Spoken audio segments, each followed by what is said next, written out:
बोलो श्री वृंदावन बिहारी लाल की जय।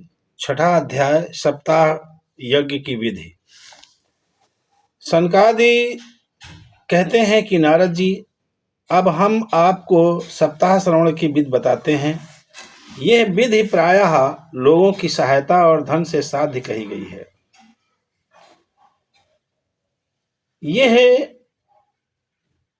कथा आरंभ करने में भाद्रपक्ष, अश्विन, कार्तिक, मार्गशीर्ष, आषाढ़ और श्रावण ये 6 महीने श्रोताओं के लिए मोक्ष की प्राप्ति के कारण हैं।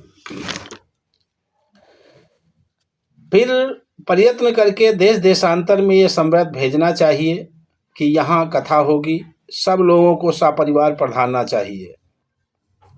महानुभावों, यहाँ 7 दिन तक सत्पुरुषों का बड़ा दुर्लभ समागम रहेगा और अपूर्व रसमयी श्रीमद् भागवत की कथा होगी। आप लोग भगवत रस के रसिक हैं तथा भगवतामृत का पान करने के लिए प्रेम पूर्वक शीघ्र ही पधारने की कृपा करें। कथा श्रवण किसी तीर्थ में, वन में या घर पर ही अच्छा माना जाता है। जहाँ लंबा चौड़ा मैदान हो वहाँ कथा स्थल रखना चाहिए। और फिर मंडप बनवाना चाहिए। उस मंडप में कुछ ऊंचाई पर 7 विशाल लोकों की कल्पना करें और उनमें विरक्त ब्राह्मणों को बुला बुला कर बैठाएं। वक्ता का मुख उत्तर की ओर रहे तो श्रोता पूर्वाभिमुख होकर बैठे, और यदि वक्ता पूर्वाभिमुख रहे तो श्रोता को उत्तर की ओर मुख करके बैठना चाहिए। ऐसा नियम बताया गया है। कथा प्रारंभ के दिन 1 दिन पूर्व ही व्रत ग्रहण करके वक्ता को छौर करा लेना चाहिए। भगवान श्री कृष्ण को लक्ष्य करके मंत्रों उच्चारण पूर्वक क्रमशः षोडशोपचार विधि से पूजन करें और उसके पश्चात प्रदक्षिणा तथा नमस्कार आदि कर इस प्रकार स्तुत करें। करुणानिधान, मैं संसार सागर में डूबा हुआ और बड़ा दीन हूँ। कर्मों के मोह रूपी ग्राह ने मुझे पकड़ रखा है। आप इस संसार सागर से मेरा उद्धार कीजिए।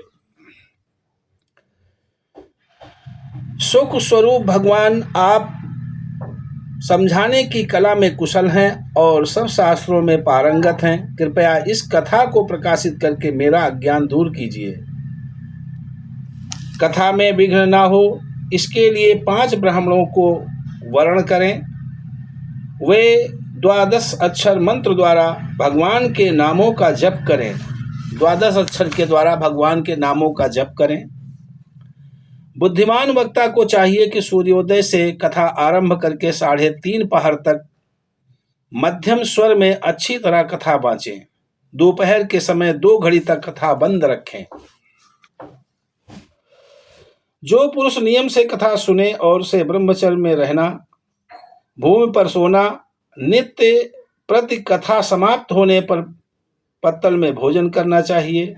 दाल, मधु, तेल, गरिष्ठ अन्न, भाव दूषित पदार्थ और बासी अन्न, इनका उसे सर्वथा त्याग करना चाहिए। काम, क्रोध, मद, मान, मत्सर, लोभ, दंभ, मोह और द्वेष को तो अपने पास भी नहीं फटकने देना चाहिए।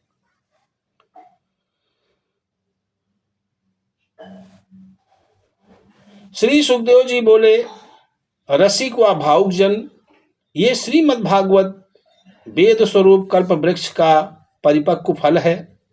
श्री सुखदेव रूप सुख के मुख का संयोग होने से अमृत रस से परिपूर्ण है। ये रस ही रस है, इसमें न छिलका है न गुठली। यह रस स्वर्गलोक, सत्यलोक, कैलाश और वैकुंठ में भी नहीं है। इसलिए भाग्यवान श्रोताओं, तुम इसका खूब पान करो। इसे मत छोड़ो, मत छोड़ो।